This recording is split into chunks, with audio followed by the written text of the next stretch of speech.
Hello friends, मैं हूँ अर्जुन। इस वीडियो में बात करेंगे हम चारकोल पोर्ट्रेट के बारे में। जैसे आप रेफरेंस देख रहे हैं उसी को हम ड्रॉ कर रहे हैं और मैं यहाँ पे कोई भी मेथड यूज़ नहीं कर रहा हूँ। किसी भी तरीके से हम कोई कन्फ्यूज़न नहीं बढ़ा रहे हैं। सिर्फ एक एंगल को समझना है। जैसे ये आई लाइन होगी, उसके बाद ये नोज़ हो गया, राइट। इसका एंगल समझना है कि थोड़ा सा लेफ़्ट साइड जा रहा है।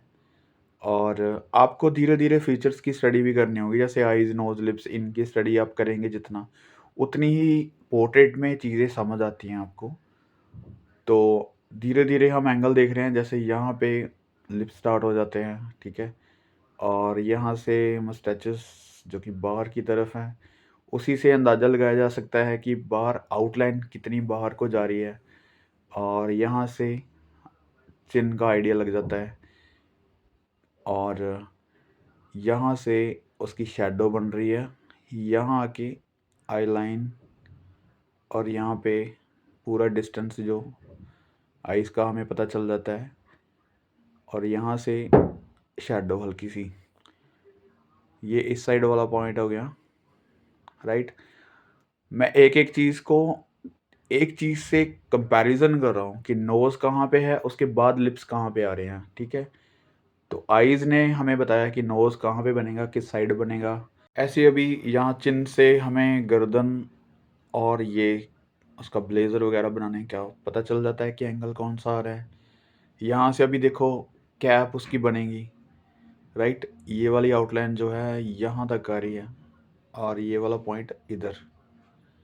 मतलब आपको एंगल समझना है कि कितना कौन बन रहा है, कौन सा एंगल बन रहा है कहाँ पे आके, राइट। तो ऐसे ड्राइंग कर सकते हैं बिल्कुल फ्री होके।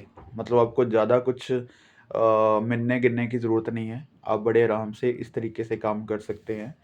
लेकिन मैं इस चीज़ के लिए हमेशा मना करता हूँ कि कभी भी आप किसी भी चीज़ को एक बार में कंप्लीट नहीं करना। पहले उसकी पूरी ड्राइंग करनी है। आपको आइडिया हो जाता है कि आप कहाँ पे काम कर रहे हैं, अपनी पेपर के ऊपर, अपनी शीट के ऊपर कहाँ तक पोर्ट्रेट आ रहा है, या फिर कोई भी चीज़ आप ड्रॉ कर रहे हैं तो वो सही बैलेंस में आ रही है या नहीं आ रही। तो अभी देखो लगभग हमारी जो आउटलाइन है वो बन चुकी है। अभी आप धीरे-धीरे उसमें शेडिंग करेंगे और डिटेलिंग भी साथ में करते रहेंगे। प्रॉपर उसकी ड्राइंग हमें बना ली है, अभी सिर्फ शेडिंग वाला काम है। आपको टोन समझना है कि कौन सी टोन कहाँ पे कितनी डार्क आ रही है, लाइट आ रही है, या हाईलाइट कहाँ पे बन रही है। तो आपको एकदम से कुछ नहीं करना, मतलब एक बार में ही आपको डार्कनेस नहीं लेके आनी। आपको स्टेप बाय स्टेप करना है। यानी कि आप मिडल टोन से स्टार्ट कर लो। विलो चारकोल है, ये मिट भी जाता है बाद में। अगर हम हाईलाइट देंगे तो मतलब इरेज़र यूज़ कर सकते हैं, जो कि क्ले इरेज़र होती है। उससे आप हाइलाइट्स इसकी निकाल सकते हैं बहुत आसानी से। तो मैं यहाँ पे क्विकली कर रहा हूँ, जल्दी में बनाने की कोशिश कर रहे हैं कि ज़्यादा टाइम ना लिया जाए। और ये एक बार में आपको वैल्यू का पता चल जाएगा जब आप एक शेड दे देंगे। यानी कि आप मिडिल टोन में काम कीजिए पहले। मिडिल टोन से आपको पता चल जाता है कि डार्क कहाँ पे आएगा, लाइट कहाँ पे आएगा, हम कितना डार्क को जा रहे हैं, या फिर हाईलाइट कितनी कहाँ पे शूट रही है। तो एक चीज़ का मोल्ड बन जाता है। जैसे आपको लाइट लाइट पोर्ट्रेट दिखना स्टार्ट हो जाता है, राइट।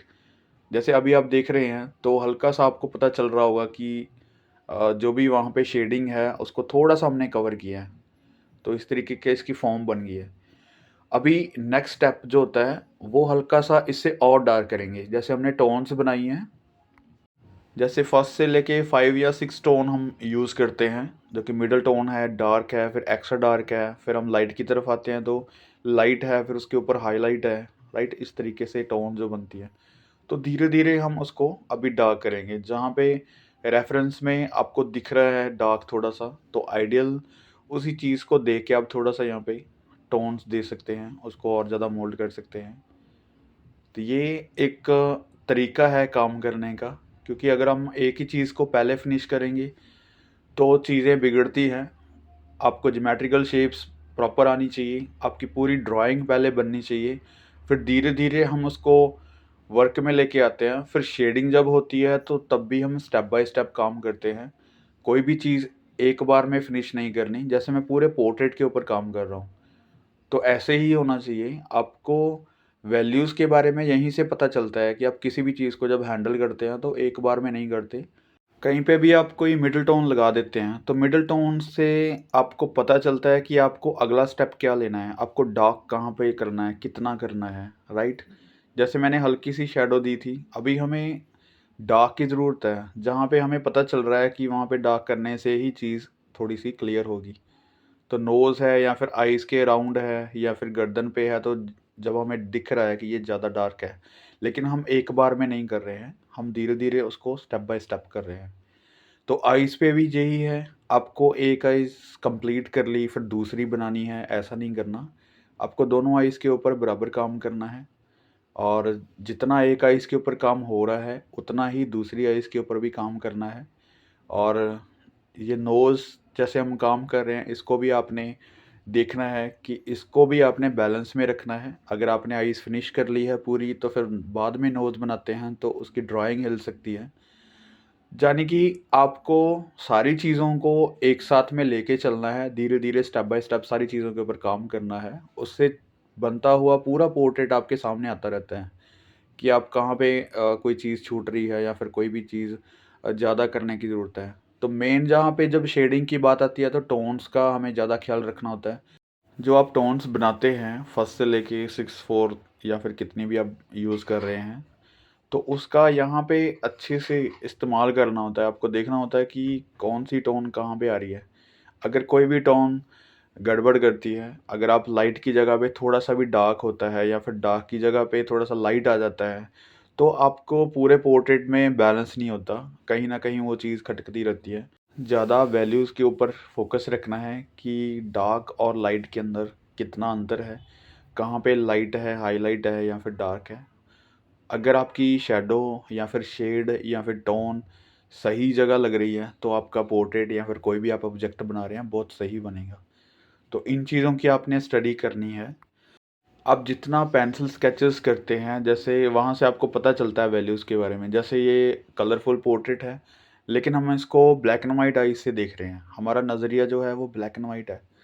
हमें उसमें कलरफुल टोन नहीं ढूँढ रहे हैं, हमें डार्क एंड लाइट ढूँढना है उसमें कि डार्क कौन-सा कलर उसने लगाया हुआ है, तो हम कितना डार्क कर सकते हैं उसको देख के। या फिर उसकी हाइलाइट क्या है, तो हाइलाइट हम कैसे छोड़ सकते हैं, राइट?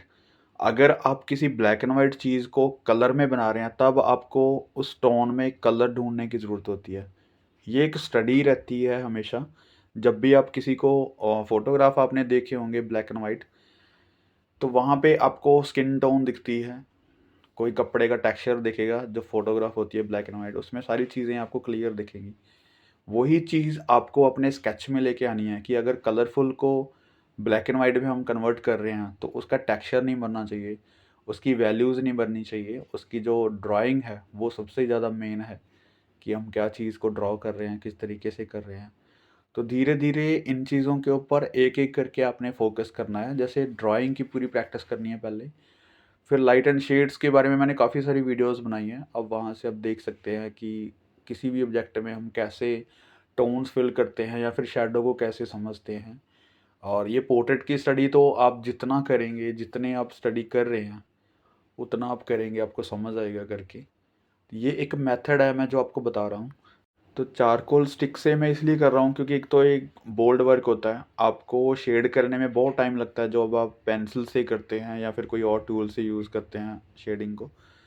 यहाँ पे विलो चारकोल से बहुत आसान तरीके से आप शेड कर सकते हैं, मतलब कम समय में शैडो बन रही है, शेड्स बन रहे हैं, राइट? और इसको चलाने का थोड़ा-सा हैंडलिंग करने का तरीका है। अगर आप इसको यूज़ करेंगे, 2-4 स्केचेस करेंगे, आपको धीरे-धीरे पता चल जाएगा कि हम कैसे यूज़ करना है, कितना इसको दबा के चलाना है। तो अभी तक देखो मैंने कोई भी एक्स्ट्रा टूल नहीं यूज़ किया है। जैसे हम चारकोल के साथ बहुत सारे टूल्स भी मिलते हैं, मिक्स करने के लिए या फिर उसको ब्लेंडिंग करने के लिए बहुत सारे टूल्स आते हैं।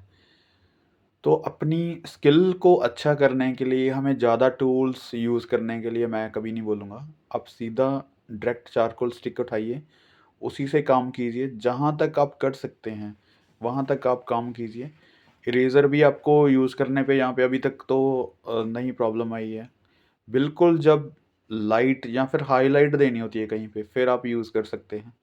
क्योंकि हाइलाइट इससे थोड़ा-सा बोल्ड तरीके से काम कर रहे हैं, तो हाइलाइट छोड़नी थोड़ी-सी मुश्किल होती है। बाकी सारी हाइलाइट यहाँ पे छोड़ी हुई है मैंने पहले से ही। तो मेन जो हाइलाइट्स जैसे आँखों के ऊपर काम करना है, जो बारीकियाँ दिखानी है आपने, वो आप कर सकते हैं, इरेज़र यूज़ कर सकते हैं वहाँ पे। तो कोशिश ज़्यादा यही रहती है कि आपको जितना ज़्यादा हैंडल कर सकते हैं, बिना किसी टूल से करके देखें। आपकी स्किल में बहुत अच्छा इम्प्रूवमेंट आएगी। अभी जो भी रेफ़रेंस आप देख रहे हैं और ये चारकोल पोर्ट्रेट देख रहे हैं, लगभग टोन फिल हो चुकी है। इसको एक्स्ट्रा टोन देनी है या फिर इसको हम हैंडल करते हैं हम धीरे-धीरे और थोड़ा-सा और फिनिश करते हैं, क्योंकि डिटेलिंग का कोई एंड नहीं है, आप कितनी भी डिटेलिंग कर सकते हैं। तो एक चीज़ों को हैंडल करने का तरीका है और एक स्टडी करने का तरीका है। जब भी आप कोई बोल्ड वर्क करते हैं, अपनी स्टडी में रखते हैं, तो वो एक अलग चीज़ है। अगर आप कोई ड्राइंग, पेंटिंग को फिनिश करना चाहते हैं, उसका लेवल एक अलग लेवल होता है कि आप कहाँ तक उसको लेके जाते हैं, कहाँ पे जाके उसको फिनिश करते हैं। और जब स्टडी का टाइम होता है, तो आप काफ़ी सारी क्वांटिटी में काम कीजिए, लगभग आधे घंटा, 1 घंटा जितना भी आपके पास टाइम मिलता है, आप उसी से काम चलाइए। कोशिश कीजिए कि उसी टाइम में आप कोई ना कोई एक ऐसा पोर्ट्रेट या फिर कोई फिगर ड्राइंग या फिर कोई भी ऐसी शेप जो कि लगभग कंप्लीट लगे और इतना बोल्ड वर्क कर सकते हैं बिना डरे। तो अभी देखें लगभग ये फाइनल पे है और हम थोड़ा-सा इसको और फिनिश करते हैं। ज़्यादा वर्क नहीं करते, क्योंकि ज़्यादा डिटेलिंग में चली जाती चीज़ें। हम थोड़ा-सा इसको बोल्ड रखा हुआ है, स्ट्रोक में रखा हुआ है। तो ऐसे स्ट्रोक्स जो होते हैं वो चारकोल में अच्छे लगते हैं और मुझे काफ़ी अच्छी चीज़ें लगती हैं जब स्ट्रोक्स में थोड़ा-सा बोल्ड वर्क हो, राइट? तो फिनिशिंग के लिए थोड़ा बहुत काम हम आइज़ के ऊपर कर सकते हैं, इसके अराउंड कर सकते हैं और ज़्यादा चीज़ें होती हैं जब डिटेलिंग में, तो आप पेंसिल यूज़ करें, जो कि चारकोल सॉफ्ट वाली पेंसिल होती है। वो इस चारकोल के ऊपर बहुत अच्छे से चलती है। आप अगर और ज़्यादा डिटेल में लेके जाना है वर्क को, तो उसका इस्तेमाल करके मतलब डिटेलिंग कर सकते हैं। आईज़, नोज़, लिप्स, ये हेयर्स, इसमें जितनी मर्ज़ी आप डिटेलिंग कर सकते हैं। तो आज की इस डेमो में हमने सीखा है कि पोर्ट्रेट को स्टार्ट कैसे करना है, किस तरीके से उसमें फिनिश करनी है, शेडिंग कैसे देनी है और ये फाइनल टच किस तरीके से देना है। बहुत सारी चीज़ें हमने डिस्कस की। आप जब इसी तरीके से काम करेंगे तो मुझे लगता है और ज़्यादा आसान लगेगा आपको काम करना और ये जो विलो चारकोल है इसका यूज़ करना आपको बहुत ही बोल्ड स्किल देगा। आपके जो काम करने का तरीका है वो एकदम चेंज हो जाएगा। आप एक बार ज़रूर ट्राई करके देखिए इस मटेरियल को। तो उम्मीद करता हूँ इस वीडियो से आपको काफ़ी चीज़ें क्लियर हुई होंगी पोर्ट्रेट स्केचिंग के बारे में, शेडिंग के बारे में। Thank you so much for watching this video.